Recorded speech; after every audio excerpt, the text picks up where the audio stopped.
to Fresh Leaf Forever, a podcast that gives you fascinating insights week after week. Here's your host, Vi Kumar. Hey folks, every week on this podcast is a fresh leaf forever, and this week is no exception. I'm here today with Sriram Sundararajan, founder of Hypergrowth Labs based in California. He's currently focused on research in emerging tech landscape and its implications on innovation, sustainability, and subsequent shifts required in business strategy to address those. Sriram has global experience in industry and consulting roles, which led him to design and teach a first-of-a-kind management consulting course at Santa Clara University, California, and to postdoc students at Stanford University. Sriram teaches digital strategy to MS students at the Leavey School of Business at Santa Clara University. He's a board member for MS in Marketing program there as well, and is an adjunct faculty at Stanford University. It's with boundless joy that I welcome Sriram here to the show. Hi, Sriram. Hi, Vaidagi. Thank you so much for having me in your show. I've been listening to every episode, and I love the topics that you cover and the wonderful ensemble of guests that you bring on your podcast. Really excited for this. Thank you so much. I think there's no better person, I thought, to discuss the topic of mentoring here on the show. And I think every person that listens to the show can benefit from it, whatever phase of their career they might be. Also, the younger population, the students, and then people that are aspiring for career positions. So I thought it's a good one to discuss about, say, the essence of mentor-mentee relationships and how to make it thrive. So just to get started with what a mentor and mentee is, if you can give us an idea on that, I think that would be a great starting point. Oh, yeah. Great question. The definition of mentor and mentee in a very simple way to state it is a mentor helps an individual with development opportunities, such as looking beyond their career horizon. And, a mentee benefits from the mentor's guidance and advice. And, this can be from a career perspective, this can be from an entrepreneurship perspective. It can cover different fields, but that's basically the definition of mentor and a mentee. Okay. How different is mentoring then from coaching? Because a lot of times those terms get mutually interchanged, and people just tend to substitute one for the other. So if you can tell us if they are the same or how different are they, I think that's something interesting to address as well. Yeah, definitely. I'm happy to offer my perspective on that. Coaching, as you know, is more goal-oriented, right? From a performance perspective, such as those in sports. One can have personal aspirations for which you can get a coach. And now, you have coaches for leadership, for instance, where you can join a coaching program, get one-on-one coaching for leadership. Of course, sports has always been there, and coaches have always been associated to sports. Mentoring, on the other hand, tends to stay a little bit more holistic. It is about developing the individual further. It goes, like I mentioned, from a career perspective, for instance. Coaching is often provided in a one-on-one setting or in a team setting. And, you could have multiple coaches that are specialized, like you see in NFL.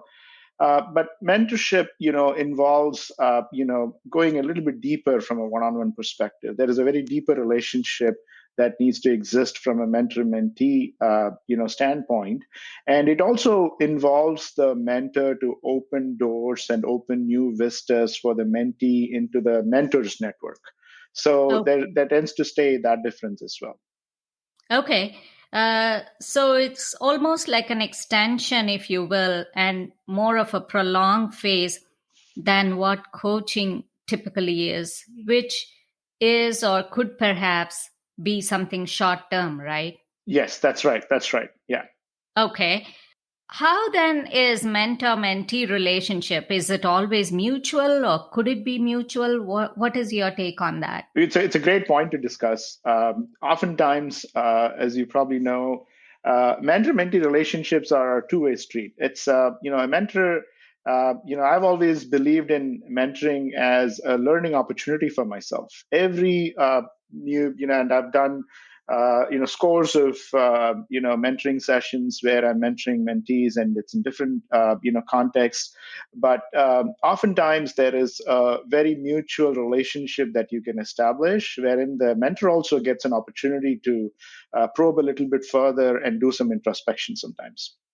Okay, so it's a development opportunity for the mentee and a leadership opportunity for mentors, if you want to call it that way. And then so it sort of helps them enhance their repertoire, right?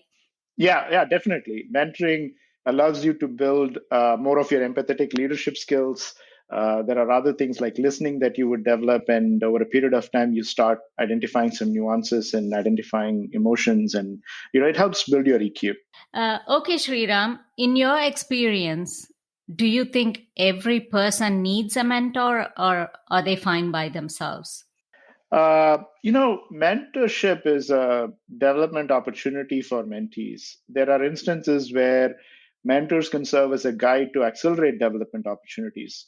In the absence of a mentor, it's quite possible that mentees may not have such an acceleration, right? Because they can benefit from the guidance. And when you have guidance, as you know, it acts as a catalyst. It accelerates a lot of things. And in the Mm-hmm. absence of a mentor, finding things yourself can be tough. Opening, to new vistas of opportunities might get tougher. So definitely having a mentor is helpful. Okay. So you think sort of being stuck in an organizational role sometimes is kind of like a classic example of a lack of such a segue. Would you agree? Is that what you're trying to say? Yeah, it's a very interesting point. I'll give you an example from my career when I was starting out, and more than 20 years back, as I was probably even restarted and rebooted my career here in the U.S. As you know, I started in India, and then I moved here to the States.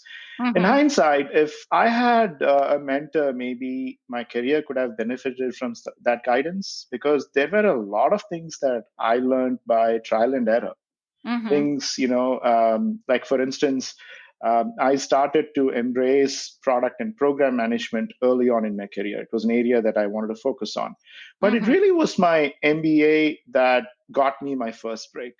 And this happened by chance outside of work. It was a casual discussion at home in terms of opportunities for further development. And also thanks to a wonderful and supporting wife, you know who, right? Uh, I sure do know. And I guess it's about time I reveal to listeners here as to why I even mentioned being overjoyed welcoming you on the show.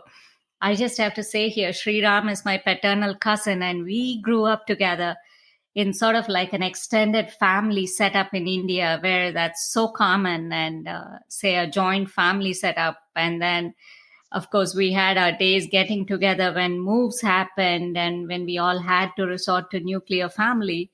We certainly did. Okay, go on. I don't want to make you lose your thought. Oh, that's what made me do my MBA at Santa Clara University. The B school there helped me broaden and expand my business network and the pool of mentors available there, and that was very helpful for me. Oh, I can certainly relate to what you're saying. And totally, a man is only as good as the woman standing beside him, they say. And I think that totally seems to Well said. align well in your case. And I know that woman behind the successful man so well, and I can attest to that. Yes, Also, definitely. Sriram, a mentor serves as a sounding board at, say, key moments or critical points in one's career, right? So, how about you take us through some scenarios to, say, highlight this better? Yeah, definitely. I think we can definitely discuss some scenarios here. In a career situation, Most often, a mentor is someone that you already know or that someone you already work with. This person has probably been on a career trajectory at your workplace, Mm-hmm. which allows them to provide you with better guidance. And this helps you to think about all aspects of your career development, right? And what are the related development opportunities? And that's what opens up the aperture more for mentees. As you Okay. talk to mentors inside a workplace, you start to identify what are the opportunities. Hey, what has this person done? And how can I make sure I can emulate, right? It becomes a lot easier to think about, the road that you want to take, the things that you want to equip yourself with, and then learn from someone who has already done that. And what best way to do it than to connect with somebody at work that has already done it, because it's a very immediate network for you that you can tap into. Uh, Mm-hmm. and in some situations when which is quite common outside of work, you could be an individual, even a student who is looking to explore career options. You are looking to, for instance, discuss career paths, right? As you Mm-hmm. know, it's very important to frame this when you want to engage with a mentor. And having a mentor can be very beneficial in delivering the outcomes you want when you engage with them early. So if you perceive the need for a mentor, reach out, engage with prospective mentors very early so that you can get started. Having that head start always is helpful. And these are in mostly individual situations. And there's also a third situation that's possible wherein there is executive mentoring. For Mm-hmm. instance, I mentor startups and social entrepreneurs at the Miller Center at Santa Clara University. I have done this outside. I just did one for entrepreneurs in a startup weekend for that was organized by Techstars in Anna University in Chennai. Mm-hmm. And this thing that I started at Santa Clara University as a mentor happened to me only because one of the mentors introduced me to the Miller Center, and one of the founders there actually introduced me there. So I could progress in my career, and as I was doing that, this opportunity opened up, and it just opened up new vistas for me. you know Mm-hmm. so these are some common scenarios, whether it's in an individual setting or you actually go into mentoring a co-founding team at a startup. These are very common scenarios that I've encountered as a mentor, and where I think there are opportunities, whether you're in a career perspective, you're in a leadership role, or you're in a startup, you're a startup entrepreneur or a co-founding team, you can always benefit from mentorship. Okay. And so is that Miller Center there in Santa Clara University, is it like the career pathway or the center where students take the help to kind of chalk their career path? And is that where they get all Yeah. the internships opportunities and all of that? Yeah, great question. Let me, segue a little bit into that and kind of give you some perspective there. So, the Miller Center has been around for over, I believe, a decade now, and close to 15 years, I think. And I Mm-hmm. started engaging with them, right when they started out as a student. They have, fellowship opportunities where students in the school join and they work with social entrepreneurs around the world. It gives Mm-hmm. them unique opportunities to study what are the nuances around the world, what is needed. For instance, from a UN sustainability goals perspective, how can they help social entrepreneurs? But Oh, these that's social entrepreneurs, fantastic. yeah, and just to add a little bit more on that, the Millicent actually brings in these entrepreneurs into different cohorts, into formal programs where someone like myself as a mentor gets paired with a social entrepreneur or a startup entrepreneur who's delivering a social cause, and we also get the opportunity to engage some students who probably would want to get the experience and work with us to understand a little bit more about the startup. So that's typically how it works, and it's a great way in which the social entrepreneurship space is evolved and supported by schools such as Santa Clara University through the Miller Center. Oh, fantastic. It's great that you're able to share your personal experience here, and I'm sure the listeners can relate to and appreciate the need for mentoring. I guess, we are trying to emphasize here what is the need even for someone to seek a mentor, right? And Mm-hmm. so I guess it kind of helps them see not just the need for it, but the transformation that mentors can bring about for them. And that's just phenomenal. So, what then are the key aspects as to how you nail down an appropriate fit when it comes to a mentor-mentee relationship, Sriram? Oh, great question again. It all starts with aligning the vectors. It's very important. And what I mean Mm-hmm. by that is, there are so many areas that you can be a specialist in as a mentor. But it's very important to understand as a mentee, if the mentor is able to help you in that area that you want help, it's important to align these areas of interest between the mentor and the mentee. And as such, a mentor is always willing to help the mentee, as long as they have the outcome that they want clear in their mind, so that they start with the end in mind and set the objectives clearly and make sure that they can benefit from the mentor's area of expertise. Mm-hmm. In a typical mentoring scenario, there are probably three outcomes possible. And as a consultant, I always like to use frameworks. And this is a very simple framework where you can imagine the first one starts when you want to prepare for something. And Mm-hmm. this is typically the first stage in mentoring. You want to get information, you want to get awareness, you want to see what you're going to be interested in the future, whether it aligns with where you want to be, and you want to chart that course. This is the first stage. It's called the preparation stage, right? So that's more like a mentee focus area at that point. Yes, exactly. And for instance, I might be a student that's interested in career options in life sciences, for instance. So Mm-hmm. it's very important to get a mentor who's in the life sciences space, preferably in the role that you want to get to. And it's very easy for you to then actually set your sights on, okay, I want to actually be in this role 5 years from now or 10 years from now. Rich, let me reach out to this person and talk to them more about it to learn more. So I can understand if that is even a fit for me, because I know my aspirations, but I want to make sure that it's realistic, but at the same time it's meaningful for me in the long run. So this is the first stage. This is the preparation phase, and most often students would fall in this category. Okay. So how then do you act on it? Oh, great question. So the second stage obviously is to gain the information, right? You get the insights.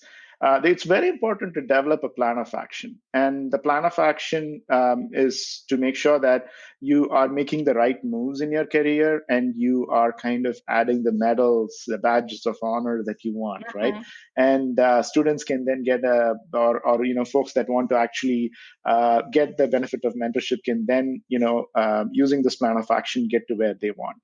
And the third part of this is going to be the developmental opportunity that's there once you get there, and that's because first you started with preparation, you got all the insights, you acted on it, and now you want to make sure you can see how you can continuously improve it. Because as you and me Uh-huh. know, if you're going to be stagnant in your career, then you will get into a mode where you're extremely frustrated, right? So it's very important to make sure that you don't become comfortable with the status quo and you start looking at what are the other growth opportunities available and how can I make sure that I'm constantly updating myself or reinventing myself to get to a higher state. Okay. So, yeah, thanks so much for highlighting, how it can all fit into the picture. But it just makes me wonder, does your boss have to be your mentor, or would you look for someone outside of your immediate work hierarchy? Oh, that's a very interesting question. As one can expect, I've pivoted a lot of times in my career, and I've had a lot of bosses that I've worked with. Mm-hmm. There have been quite a few that have mentored me, and Mm-hmm. I'm still connected to them. I'm really thankful for that opportunity where they could guide me in my career. However, when it comes to evaluating who could be a possible mentor, if you are in that stage, I would encourage that person to do an introspection and carefully analyze if there are really opportunities available inside the organization with someone directly in the reporting line above them who can help. That's definitely an option. But the other option that's quite possible is also to look at adjacencies in peer groups where you can find someone as a possible mentor who has seen things from the outside, but who's also closely tied to your organization and can give you some outside in perspectives to help you. So certainly that's, these are two options that are possible inside a workplace. Okay, so try to leverage what's around you, right in your vicinity, is something that one can do even in the same organization, you're saying. Yes, precisely. Yes. Okay. And what about these three C's that everyone talks about when it comes to this mentoring or mentorship, right? You try to be like a consultant, counselor, cheerleader.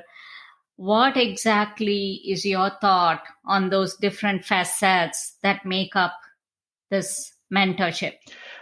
From my perspective, I would say a mentor is someone who can be a good sounding board, but who's Mhm. also bold enough to offer you some very compelling insights. Yeah, And that's huge, right? You y- just can't kind of do it, but at the same time, try to sugarcoat it. That's not going to yes, work. yes, so, being truthful matters a lot. And from that perspective, a mentor is probably closer to a counselor, and even better if they can be a champion. And it's very important to for the mentees to show progress on the development opportunity, so the mentor can trust that you're headed there to offer you, their unconditional support and continue, helping you further.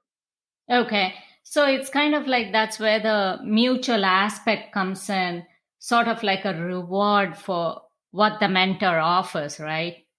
Yeah, yeah, definitely. And Okay.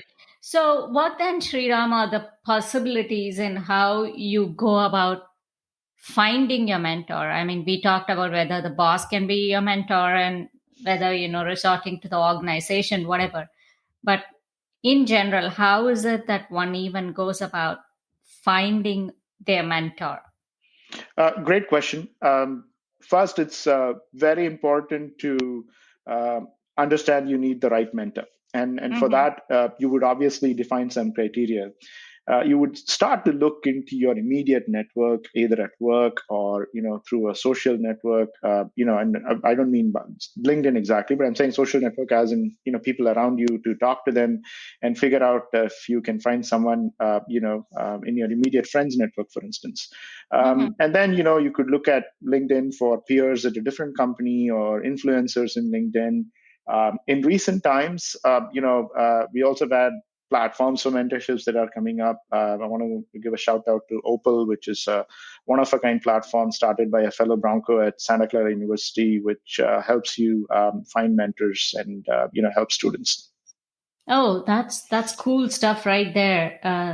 I think that's definitely going to be a good roadmap for anyone seeking to find their right mentor, right? So, Yeah, definitely. Yeah, yeah. okay. So, having talked about the mentor side of it, what should be the role of a mentee in this relationship? If I can advise mentees, I would say, be intellectually curious, Hmm. be constantly adaptable to change, be in the learning mode always. It's important for mentees to understand that one day they will be mentors. Oh yeah, And that's great stuff. Like yeah, everyone has to grow, and so it's a good yeah, thing that you pointed that out. yeah, it's a development opportunity for them to think about, like 5 years from now, 10 years from now, how can I actually be a mentor, and start developing their mentor mindset as soon as they even start to get mentored. And part of the process is for them to mentally be there before they get there. Okay, that's well said. So it's like it's vital for the mentees to develop a mentor mindset because eventually that's where they are headed to, right? Yes, yes, yeah, exactly. Okay. How then can, say, mentor and mentees make it productive and fruitful? Say, we talked about the mentor side, we talked about the mentee side. How do they make it productive and fruitful? Great question. In my mind, a good mentor listens first and then provides sound advice. Hmm. A good mentee, on the other hand, should ask good questions and then listen. So, it's a complementary Two-way street. equation here. Exactly, exactly, and it's a mutually respectful relationship. Which provides both of them the reassurance needed that they're listening to each other. And this way, the trust and confidence grows in the mentor mentee relationship. Okay, so right there, did I hear you call out the secret ingredient then in making this thrive? Yeah. I mean, listening, learning to trust. Yeah, they're very important. Yeah. Okay, trust is the buzzword, and glad you pointed it out. Uh, can this be only a one-to-one relationship, or can different structures exist, like say multiples in this mentor-mentee relationship? Yeah, sure. I mean, let me probably give a real life example here so that it can address your question there. I've been in situations at the Miller Center, for instance, where we mentor startups, and oftentimes there are two mentors in a team, and we are talking to a team of co-founders in the startup that we're mentoring. So Mm-hmm. there's many to many relationship there that's possible, but it's also quite possible that there is one-to-one or a many-to-one relationship, that's possible as well. So all these possibilities exist in that the mentor-mentee relationship. From your personal experience in the consulting industry and now in your role as a freelancer and adjunct faculty, how have you felt about the whole thing? Oh, I'm, as you know, passionate about consulting. It's been a great, Oh, I don't doubt enriching. that at all. Yeah, but of course, uh, being in consulting has been a very enriching experience for me. It has put me in a constant learning mode. Um, Hey, I, learning is an everyday journey. yes, definitely. I'm glad we are discussing that. In that context, every client situation is different in consulting. The same frameworks that apply can give different answers depending on the analysis and facts that are produced by the analysis, right? Hmm. And so consulting has helped me develop a growth mindset very quickly. And it's helped me to constantly reinvent myself for the changing times, the demands that exist, because of things, the disruptions that are happening. So when Hmm. I came out of full-time consulting, it kind of helped me to diversify my focus into areas which I wanted to test and validate. And went back to the drawing board. I also started working a lot more with startups. I started to develop a keener interest in startups in certain areas. I love to focus on emerging tech like AR, VR, which is Hmm. augmented reality, virtual reality, blockchain, hashgraph. And artificial intelligence, in that space. It also, has helped me as a consultant to realize that it's very important to build the brand. I've experienced working with some of the top brands in the world around business strategy and digital engineering and whatnot. But Hmm. it's helped me to understand that first and foremost, you need to realize how you want to build your brand. And this is no different if you are, in a consulting company and starting on your own, or if you are an individual that's looking to start your career. It's very important to build a brand, and this is very tough. So as an adjunct faculty, for instance, I'm still building my brand. I teach multiple areas. Consulting has helped me to diversify my focus even in teaching, to go from management to digital to marketing.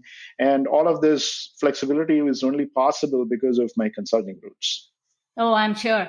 There was a lot of technical, vocabulary for me, and makes me want to say, okay, I need to update myself with so many things out there. And although I kind of know what they mean, it just makes me want to learn more. And thank you for bringing that up. What about, you talked about disruptors, right? Mhm. Does that, real quickly, does that make one feel even more of a need to find a real mentor? Because can it throw them off and make them feel frustrated? And could that possibly be another avenue for them to seek mentorship?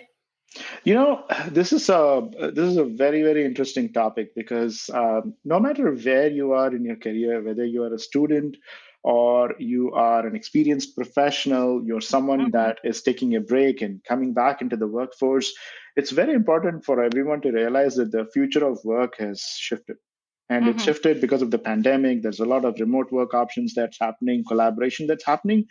This needs an individual to constantly update themselves, not just for technical skills, but also interpersonal skills. How would you handle yourself in a meeting remotely, right? And there's a developmental opportunity there, and there are so many avenues that are possible. And this is probably a broader topic, but understanding what is disrupting your industry is going to be very important. So you can then figure out what's the destination that you want to go towards, given the disruption. And then you need to map out what are the resources that are available for me to do that. And when you want to get some clarity, it's very important to engage with a mentor who's probably done that and who's successful at it, so that you can actually be paired with them, and you can learn to chart your course. So definitely there are multiple opportunities there, but mentorship and being mentored can definitely help in this area. Okay. And you really brought about a good aspect there in this pandemic driven world and remote work culture. I think even etiquette of online, whatever, how people handle themselves in meetings, everything becomes important. And definitely they can seek guidance, if necessary, the ones that are starting with, because obviously it's not, what shall I say, too informal to the point of, okay, pajama culture for meetings, right? So That's a good point, right? That's a very good point. It starts with how you want to get yourself ready for your meeting, and you need to you need to mentally prepare yourself for the meeting in the same way that you would do if you were having a face-to-face meeting, and be ready for it. yeah, I mean, obviously, I think it's worth pointing out here that you and I are family, cousins, but still we are not in PJs or we are not in informal setting, Right. even here having this conversation. Very So I true. think, Yes. the forum becomes important. I think Yes. aside from all jokes, the message here that one needs to derive, or what, we should highlight here loud and clear, is it's always, what kind of a forum or the setting you're in, and that becomes crucial. Back in a moment with our guest on Fresh Leaf Forever. And you pointed out about students, and that leads me to think about this aspect. So, how do students find their mentor, and how early should one find them? Oh, excellent question. In my mind, the sooner you have a mentor in your life, the better. And I would say a good stage to start looking for mentorship is probably in your late teens, when you are looking to apply for college. And oftentimes, students will develop an area of interest and start applying into colleges. But prior to doing this, at least a year or two before they get to their senior year, it's important to speak, with multiple career professionals. Some could be interested in things like entrepreneurship, right? And students who are looking to pursue, different, topics. For instance, if they want to take a hybrid approach where they want to major in something and still, they may have a peripheral interest, they want to minor in something. It's very important to get a mentor who can help them, with the clarifications needed. And this is a very early stage of a mentorship, wherein you are trying to understand the nuances of the different trades and professions, because a skill or learning allows you to get into that trade or profession, right? And you're trying to get a good understanding of what is it that I really need, that I would need to focus on, and that I would need to invest in, to get ahead in my career and get that head start in my career. And to that end, I'm not saying you need to boil the ocean and exhaustively look at all career options, but it's very important to start with a few focus areas you're interested in. Reach out to the network of people that you're connected to. Start with your parents' friends, a network that they have, and reach out and get started. I'm just curious. Being a mom of a high schooler, what has been your experience? With your high schooler? Well, and I think it's important to point out that this applies to the aspect of finding the mentor, applies not just to high school students, but even college students, who are in the undergrad program looking to go to grad school also, it applies Right. equally everywhere, right? Right. And as far Absolutely. as going back to what you asked me, I think um, it's funny. Initially, she was trying to figure out what even was her approach going to look like. Mm-hmm. And as months went by, from like sort of an overwhelmed feeling to actually accomplishing everything that she needed to get done, because the college process itself is so overwhelming, right? You know, Mm-hmm. the applications, you know, it comes like a package, and it almost is like when it rains, it pours. But in this case, it seems to like pour in the wrong direction, so to speak, because you're sort of overwhelmed, you know, like flooded, if you will, Yeah. with inundated with whatever you need to get done. So she pretty much followed whatever you have outlined here. Mm-hmm. I guess she didn't talk to Uncle Sriram specifically about it, but still she kind of ended up following whatever you outlined. Like basically, not go look for like a huge pool of resources, but Mm-hmm. still she reached out to a few people, like kids who are associated with the family as friends, but who are Mm-hmm. like higher class men, like they are already in college, they Mm-hmm. are their freshman or sophomore year in college. And so that's kind of how I would say she put the um, pieces of the puzzle together, I should say. Oh, that's so wonderful. That's so wonderful, and I'm so glad she was able to do it, in that manner. And I'm glad to hear that her approach resonates very well with what we've been discussing so far. And I hope as your listeners look at sharing this further, they are able to share this more with high schoolers, with students, and with career professionals, and a whole lot of constituents that can benefit from this. Oh, absolutely. Because I think it just becomes very necessary at every stage these days. And I guess we live in a more digitized world, and that's probably adding more complexity to everything. Hmm. And so, in every sense, there are opportunities, and people have to know where to tap the potential and use it to their advantage, right? Yeah. Yep. Great point. Hmm. So, what other areas do you see, Sri Ram, a need for people to resort to finding a mentor? We talked about students, we talked about the workplace, but what other areas do you see a need, and kind of like, or even what are the other avenues or resources? Yeah, like I mentioned earlier, there is help arriving in the form of new apps such as Opal, Mm-hmm, but there is also LinkedIn. I mean, it's a very easy resource to start with. You start with your immediate network, who are your first degree connections, which basically means everyone that you are connected to directly, right? mm-hmm, And then you expand your search into your second degree connections, which basically means, I'm connected to you, and through you, I have access to your network of the next degree of connections, so that mm-hmm, I can get connected to them. But it's very important to understand that even though it's easy for you to send someone a very cold email to kind of say, hey, I want to connect, and do that, it's very important to see if there is someone in your network who can connect you with that prospective mentor, and give the person that you are reaching out to the right information, the background information on why you are interested to connect with their connection. mm-hmm, And this would help them to also frame the context in which you have reached out to them, to their prospective mentors, so that it becomes easier to connect.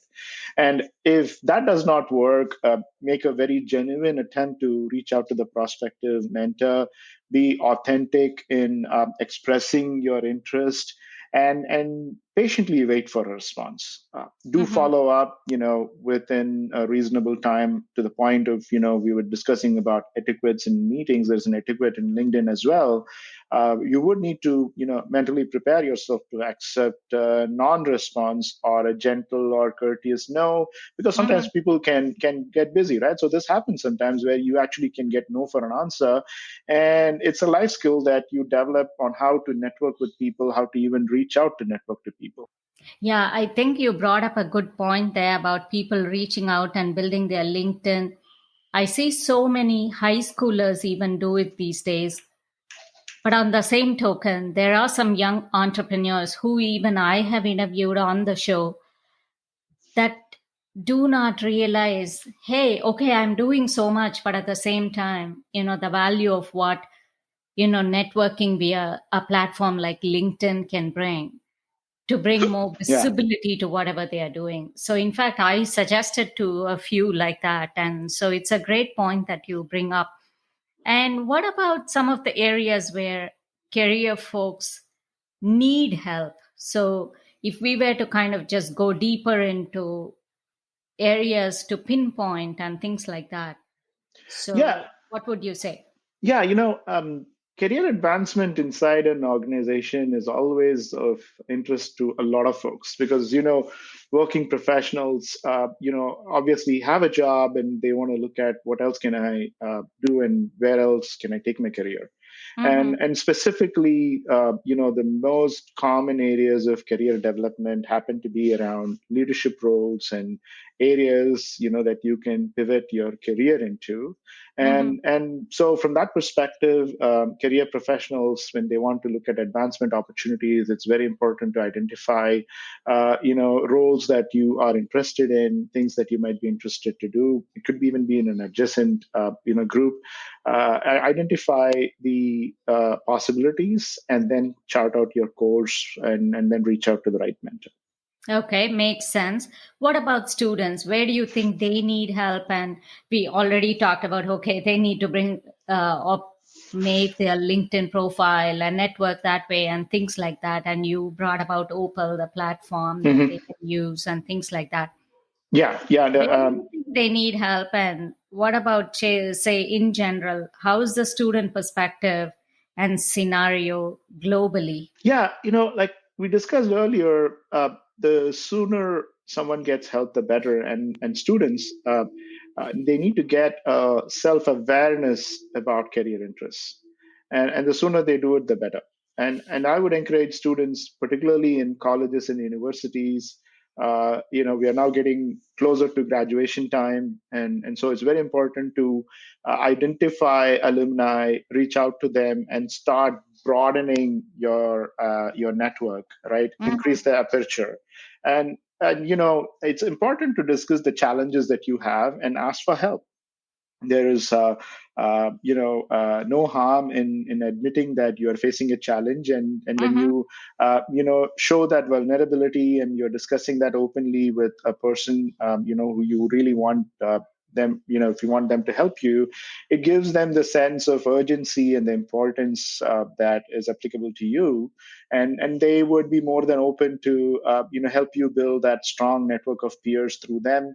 And this way, you also learn how to confide in your peers in your network. And I'm not saying go broad and confide in everybody, but identify Mhm. the one or two key people in your network that can be a confidant, and that you can confide in. Okay, so kind of the message here, as I see it, is give up the skepticism and not worry about, okay, is it even okay for me to reach out? But just Right. feel more confident about the whole process and then reach out. And that way, and it could be in anything, right? Building one's communication skills, or it need not just be leadership. And leadership, Yep. Mhm. obviously, it's just engulfed by all these qualities, right? So one needs to really hone these skills, and it's just okay for anyone to reach out. And I know, Sriram, you are involved with doing something for your university, right? Your alma mater. And I have also Mhm. signed up to help people from my college, the students who need help, because it's not, when we talk about a global audience and a global scenario, it's not the same everywhere. There are people that Mhm. have even studied in a whole different scenario, their medium of instruction even not being English. Mhm. That's not their first language. And so there's so much that one can derive from the expertise of other people. Right. And so I think that becomes very important. And I don't think it's not just for you or me from where we come from. I mean, we were fortunate enough to learn English as our first language when both you and I were very young, Mhm. right from the time we started school. But I think so many kids from different parts of the country and even other parts of the world. In fact, there was a German kid that I know, or several kids from Germany that used to come to the program that my daughter, your niece, was in, Oh, yeah. out of state when we were there earlier. So they did not have English as their first language. So right from that, everything becomes a challenge. And Interesting. Yeah. so it's really good that you pointed that out. I'm so glad. I'm so glad we are discussing this. Yeah, go on. Sorry. Yeah, everything is significant because whoever is listening to can feel comfortable that, hey, it's okay for me to reach for that help, right? Yeah, That's the first absolutely. step. Yeah. Just, making that phone call or writing that email or even feeling confident about typing it up. It's okay to, have some drafts, type it, save it, go over it, just feel comfortable, but then do it at some point. Yeah, definitely. Taking initiative is important, and taking that first step towards even getting help is very important. Yeah. Well summed up there. And what about the people in upper echelons? Where is it that they need help? Because we are now traversing through the different stages, right? Like we started with what about people initially in career? We went to students, and what about people in the upper echelons of an organization? Because there are people that can get stuck. Yeah. Great question again. As folks advance in their careers, it's quite possible that the leadership roles that they are in are not challenging enough, right? And I've seen some that make bold moves to position themselves for board seats, for instance, where they can actually go and apply for boards. Now, California has a great program where they want more women in board positions, and so that presents opportunities. Underrepresented minorities in board positions, so that presents opportunities. So there is a whole lot of focus around diversity and inclusion that is opening up new vistas. And sometimes it's quite possible that employers are strict about you taking a board position. So it's very important to clarify with your employer as to whether you can do it or not. And in situations like that where you have that kind of a roadblock, but you still want to do something, you can check if it can be a nonprofit board, for instance, with a cause that you are interested in, and that could be a good place to start because it's going to give you an opportunity to go and do something different at a leadership level that would be so very that you are passionate about, that is going to help you to develop yourself further. But it's very important before you do that to identify what motivates you and then go forward. So it's a satisfaction that one derives from doing whatever they are trying to do, and then that gives them sort of a segue again to pivot to some other opportunity in the future. Is that kind of like the influence?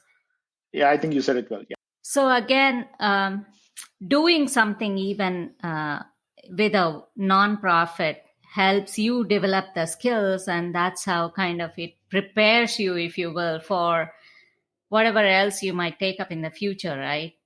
Yeah, no, definitely. And, it's a great avenue to explore. And, it's not like nonprofits are very similar to, for profits, and it's going to be easy for you to transition into a board role. They have their own challenges, as you probably know. And so it gives you an opportunity to learn something new, but still apply or transfer skills that you have into the realm of nonprofits and advise a nonprofit's, executive director or a CEO on their strategy. Okay. I'm just going to ask you something. I don't know how far you want to just discuss this here, but have you ever felt stuck in your career, and have you resorted to help? Do you want to address that at all here? Oh, definitely. I'm more than happy to share because I don't believe in hiding my vulnerability, so to speak. It's I should set an example for my students and for all of your listeners to understand that it is okay to go and ask for help. Yes. There are. I think, vulnerability. That's an excellent word that you use there. I think if we all feel vulnerable is when we all can improve, right? At least in like certain situations. I mean, it's Mhm. not, and to reveal that is okay. Yeah, yeah. Very early on in my life, I had, as I was, we get the opportunity to get trained both as a science student and a math student, so you can explore options in life Mm-hmm. sciences. Become a doctor, or if you want to become an engineer, you can do it. But I was more interested in becoming a doctor. Actually, Thankfully, I have to stop you there, Sriram.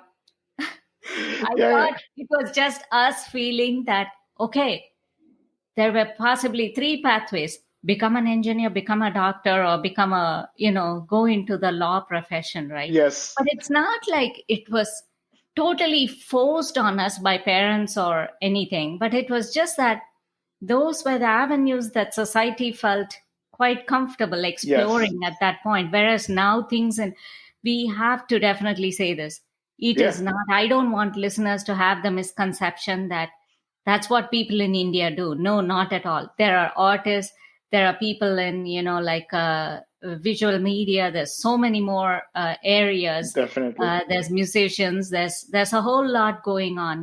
Like probably things that Sriram and I don't even, knew when that we don't know, or we did not know when we were young, right? That Yeah. something, such a pathway even existed. And Yeah. possibly, as we are talking about mentor and mentees, probably a mentee benefited from a mentor leading them the way and telling them that such a avenue even existed. And Yeah. that's probably why several others are like going into different areas. And in fact, Priyanka Chopra, I listened to her on a podcast, and she Hmm. was mentioning, I thought it was just us feeling this way. And she was also saying, oh, people tend to become uh, engineers or doctors or lawyers.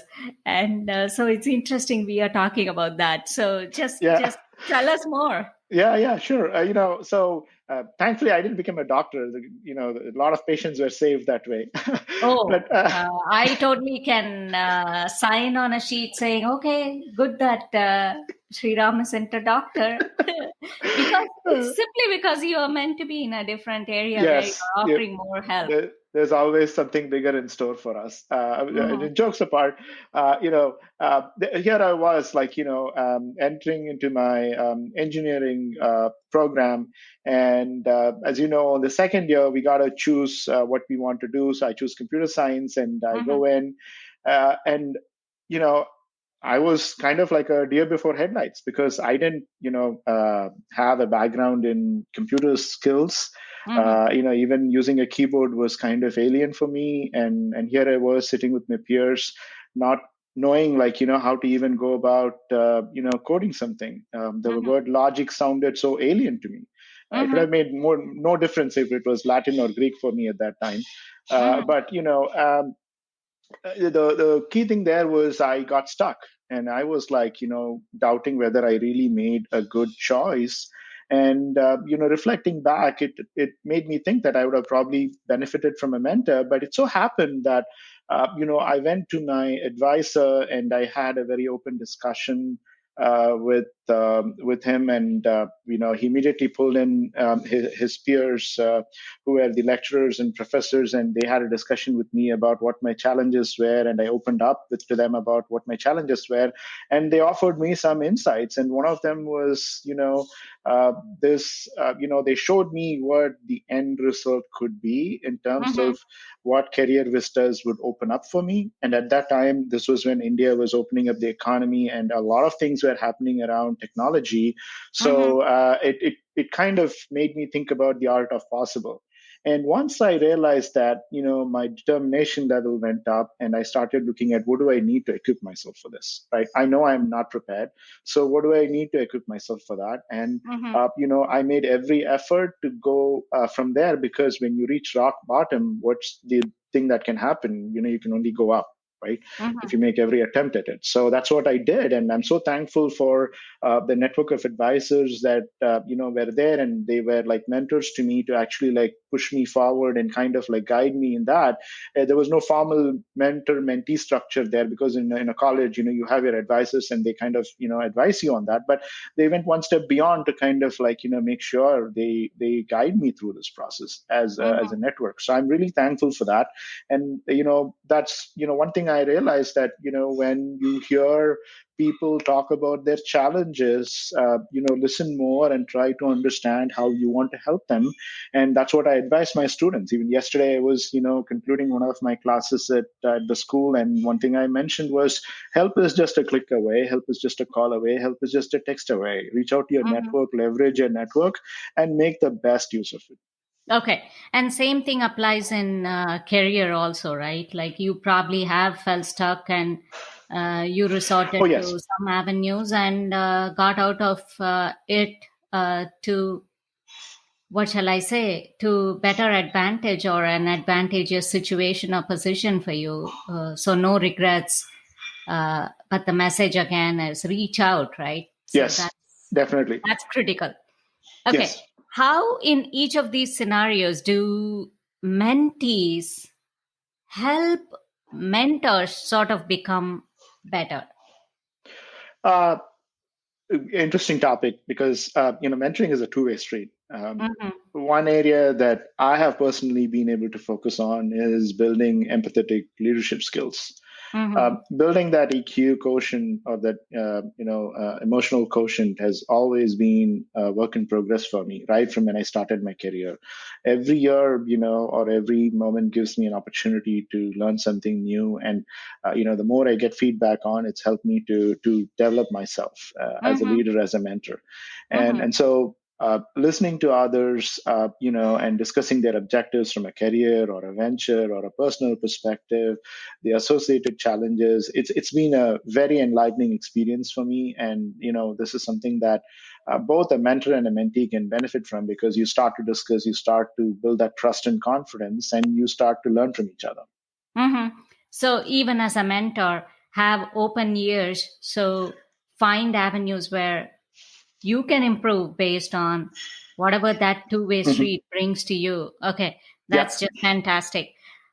Okay, so what then is the key to being a successful mentor? You talked about, okay, the need for us to have open eyes and ears, even as a mentor, but what would you say is the key to being a successful mentor? If I have to sum up from my experience what it is, it's to develop a growth mindset and be a giver. Listen well, develop a genuine interest in your mentee, and then be a giver. Okay. So then sort of bring in value as a mentor, and from a mentee standpoint, you just kind of have to work on building that trust with your mentor. And so that's where, these relationships, like we mentioned before, can thrive and help both mentor and mentee succeed, if you will. Yes, definitely. Definitely. Yeah. Okay. So as a mentor, then, if you were to say, okay, these are the qualities that mentors possess, and what is it that you would look for in a mentee? And again, as their value add on, what is it that's something that we can tell listeners here?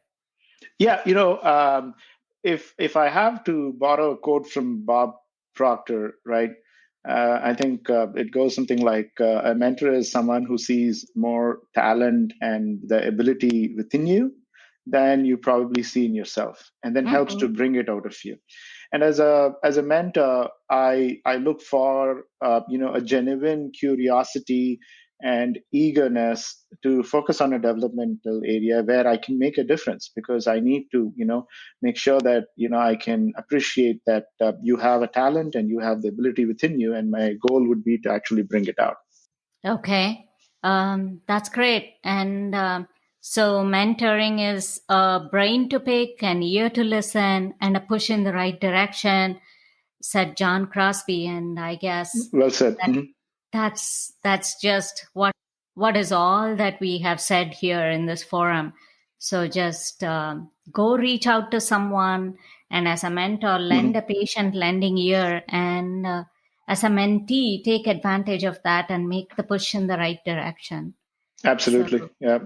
You've said it such so a well. wonderful conversation here, Sriram, and thank you for taking the time to do it. I have to say that on behalf of not just from my side, from the listener standpoint as well. And guess what? I am so glad that we managed to stick to all English and finish this conversation, because it's so natural for us to be Yes. bilingual at home when we converse. Yes. It's not just we talk in our native tongue alone. It's just that Yes. we all talk in a mix of both. And it's just interesting how we even manage to get through these 45 minutes or more talking just plain old simple English that everyone can understand. And Yeah, definitely. I hope first of all, thank you for having me on the session. And, it was wonderful to cover all these topics that we discussed today.